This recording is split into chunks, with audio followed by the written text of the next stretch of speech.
Eh bien salut tout le monde, bienvenue pour ce DeFi Actu du 3 octobre 2023. On commence les news du jour par la volatilité un petit peu sur le marché, du côté d'Ether, Bitcoin et probablement plein d'autres cryptos. On a refait un énième Bart Simpson.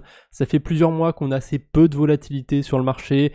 Dès qu'on a un petit peu d'engouement, un petit peu de hausse, en quelques heures c'est effacé. On repère toute la hausse qu'on a eue et on revient s'emmerder littéralement sur le marché. Donc ceux qui arrivent à trader cette volatilité, tant mieux pour eux, j'ai envie de vous dire. Je pense qu'ils en profitent, plus il y aura de Bart Simpson et plus ils vont profiter, mais je pense pas que ça va durer éternellement. Il y a un moment, le marché il va décider un petit peu d'aller à la hausse ou à la baisse. J'ai l'impression aussi qu'il y a probablement des gens qui essayent de parier sur certains événements en avance. Récemment, ce qu'on a eu, c'est les ETF autour d'ETH qui ont été lancés, les ETF futurs, pas les ETF spot. Ça, à mon avis, c'est pas encore pour tout de suite. Faudrait déjà que ça passe pour Bitcoin avant. Donc, il y a 9 ETF autour d'Ethereum qui ont été lancés. Et c'est pas trop une réussite. C'est pas trop une réussite parce que, si je dis pas de bêtises, c'est sur les 24 premières heures. N'hésitez pas à me corriger en commentaire si je me trompe.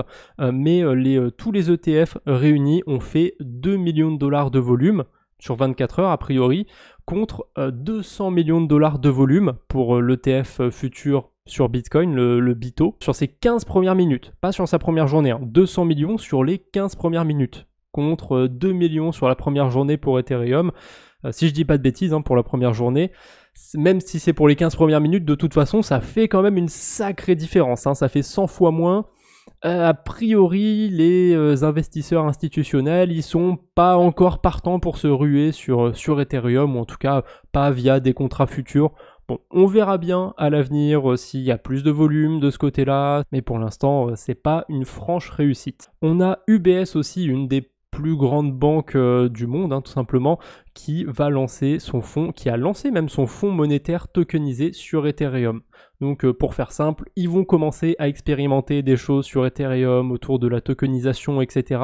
Je pense que ça va pas du tout être les seuls à se lancer là-dessus. La tokenisation, c'est vraiment quelque chose qui risque d'être très gros dans les prochaines années. Pourquoi du coup UBS se lance sur Ethereum ?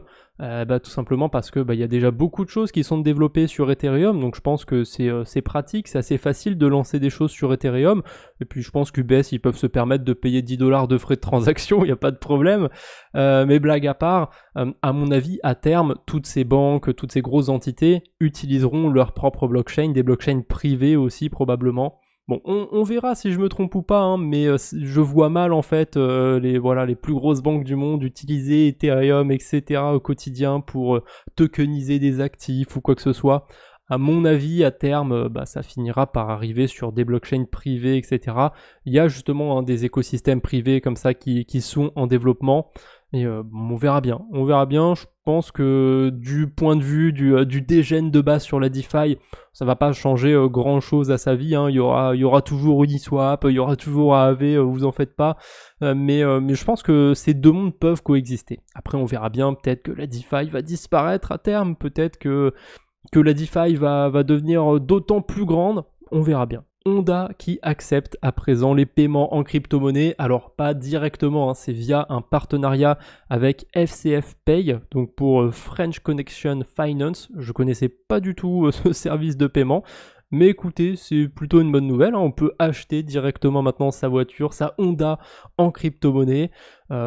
Personnellement, je sais pas si j'irai acheter directement ma Honda en crypto, parce que en France, l'imposition c'est pas terrible, mais c'est plutôt intéressant qu'une grosse boîte comme ça accepte les paiements en crypto-monnaie, même si c'est via une plateforme de paiement. On a Good Value aussi qui nous partage ce graphique, c'est le dollar qui va to the moon, regardez, 12 semaines de hausse consécutive.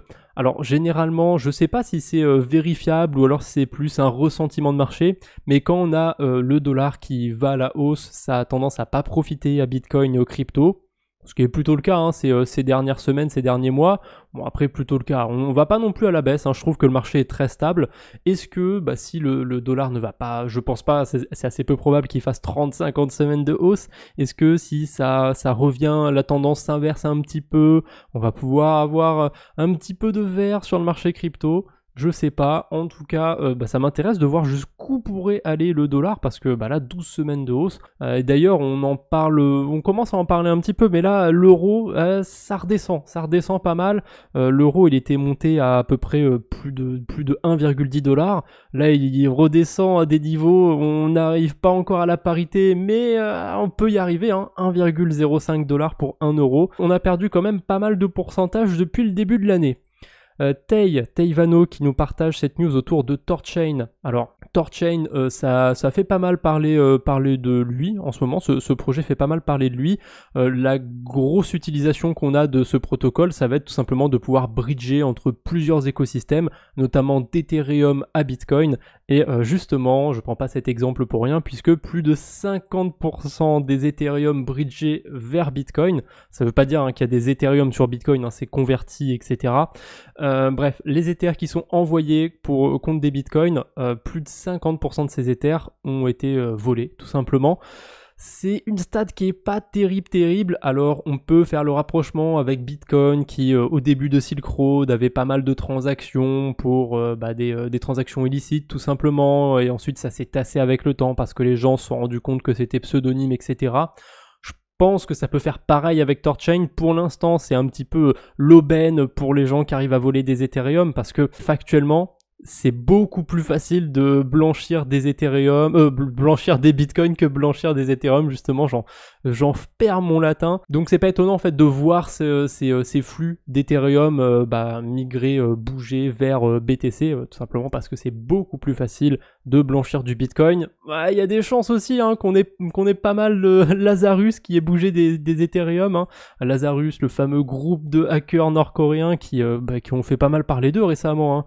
Ils avaient hacké Stake, CoinEx, je sais pas si on a eu d'autres encore, mais Mixin, je sais pas si c'était eux aussi, mais ouais, cet argent, ils peuvent pas le garder une fois que c'est volé. Enfin, il faut qu'ils le blanchissent entre guillemets, il faut qu'ils le transforment, et c'est pas forcément facile. Pour l'instant, c'est pas une bonne news du côté de Thorchain. J'espère que ce pourcentage va baisser au fil des semaines, au fil des mois, et qu'aucune entité gouvernementale va s'y attaquer, parce que pour l'instant, ça pourrait faire du mal au projet. À surveiller, je pense, de ce côté-là, du côté de Thorchain. Si jamais j'ai plus de news autour de ça, je vous en reparlerai. Mais pour l'instant, c'est dommage. Après, la technologie marche super bien. La preuve, si des hackers l'utilisent, c'est que ça marche bien, pour le coup. Parce que généralement, les hackers, ils s'y connaissent plutôt bien. Ils arrivent à trouver les protocoles qui fonctionnent bien. Et en parlant de hack, en parlant de protocoles qui fonctionnent bien, alors on va même parler d'une blockchain, on va parler un petit peu de ZK-Sync. Il lance une compétition de trouvage de bugs. J'arrive pas à donner de terme en français pour ça. Un bug bounty tout simplement. Donc si jamais vous codez bien, que vous pensez pouvoir trouver des failles dans le code de ZK-Sync Era, n'hésitez pas à vous rendre sur Code4Arena. Code4Arena d'ailleurs, je sais pas comment on le prononce, et il y a quand même des lots qui sont pas dégueux, il y a jusqu'à 1,1 million d'USDC à gagner, voilà. On peut hacker évidemment, être un méchant hacker malveillant et partir avec plein de sous-sous, mais on peut aussi être un hacker éthique et gagner des sous-sous grâce justement à ce genre de campagne. C'est plutôt intéressant, et voilà, s'il y en a parmi vous qui pensent avoir les compétences pour trouver des bugs ou quoi que ce soit, n'hésitez pas à participer. Maison qui ajoute une nouvelle fonctionnalité. Voilà, ce bridge, j'en parle assez souvent, mais j'aime beaucoup ce bridge pour le coup. Je suis pas investi dessus ou quoi que ce soit, bien évidemment. Et ils ont ajouté une nouvelle fonctionnalité sur la blockchain Menta. Alors il y avait déjà cette fonctionnalité sur d'autres blockchains. C'est la fonctionnalité Need Gas. Ça veut dire que si vous n'avez pas de quoi payer les frais tout simplement sur Menta, vous allez pouvoir, en même temps que vous allez bridger des cryptos, récupérer un petit peu de... j'imagine que le token là-bas, c'est le Manta. Je connais vraiment cette blockchain que de nom. Je sais que c'est un layer 2 d'Ethereum, etc. Mais pour l'instant, il n'y a rien à faire sur cette blockchain, donc j'ai pas encore pris le temps d'aller explorer l'écosystème. Mais à terme, peut-être que s'il y a des choses qui se développent là-bas, on en reparlera en vidéo.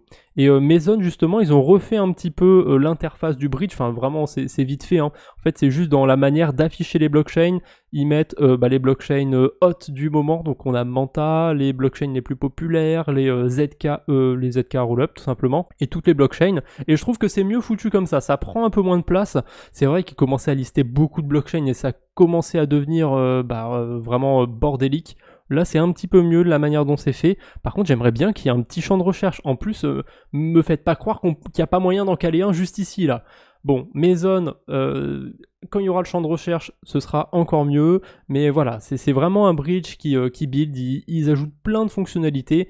Et vu tous les écosystèmes qui sont compatibles, je pense que maintenant que Multichain s'est effondré, on a quand même de bons candidats entre Mason, Stargate, etc. Plein d'autres bridges qui sont apparus. On n'a plus besoin de multi-chain maintenant. Au début, j'avais peur que ça donne un impact un petit peu dans la DeFi, qu'on soit moins libre, entre guillemets, qu'on puisse plus difficilement bridger des stablecoins. Et finalement, il y a plein de nouvelles opportunités et limite, il y a encore plus de bridge qu'avant. J'ai 2-3 dernières news pour aujourd'hui. On a Pendle aussi qui tape un nouveau all-time high en termes de TVL. Donc TVL, c'est l'argent qui a déposé sur le protocole. Hein. C'est pas le token de Pendle qui fait un nouvel ATH. Mais voilà, plutôt intéressant. Il y a toujours autant de monde a priori qui s'intéresse au protocole. J'ai fait aussi un mini thread sur D-Bank pour vous parler des badges. Il y a plein de nouveaux badges qui ont été lancés sur D-Bank, donc si ça vous intéresse, je vous laisserai ce thread en commentaire et je vous laisserai aussi ce petit thread, allez, bonus, si vous avez envie d'avoir un petit peu de lecture du côté de Biffy Finance. Je vous montre des stratégies qu'on peut faire sur Biffy Finance en détournant un petit peu l'utilisation du protocole. Et je voulais terminer par ça aujourd'hui, c'est le CEO de Ripple, Brad Garlinghouse, qui s'est tatoué tout simplement le logo de XRP sur le bras. Bon alors en soi le tatouage est pas si moche, hein. Je me le ferai pas personnellement, mais c'est pas le premier à avoir fait ça. Hein. Moi j'en connais un qui s'appelle Sizi aussi, qui s'est fait tatouer le logo de sa crypto. Je sais pas, a priori c'est quelque chose. Quand t'as lancé une crypto qui marche bien, faut que tu te la tatoues sur le bras, sinon t'as raté ta vie. Je sais pas. C'est marrant de voir de voir ce pattern un petit peu hein, autour des projets crypto. Bon, on verra bien. J'avais envie de terminer par une news un petit peu plus légère.